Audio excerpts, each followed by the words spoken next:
काय पाहिजे तुला? पंख. कसलं, कुठल्या कलरचं? ब्लू. आणि पंख घालून काय करणार? पंख आणला कुठनं आणू पंख मी? दुकानात. कुठं मिळतं, कुठल्या दुकानातनं? ते पंख तिथं फुलपाखरू असतं तिथं. विकत मिळतंय ते? हम्म.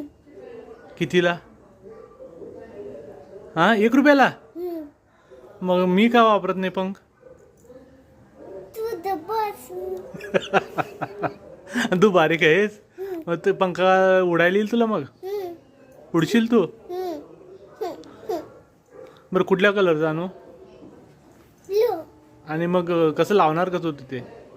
ते चिटवायचं की. चिकटवायचं? कुठे चिकटवायचं? हे तर फाटीत? बरं. टीव्ही बघितलं की. आणि उडायला उडणार मग तू? आणि झाडावरती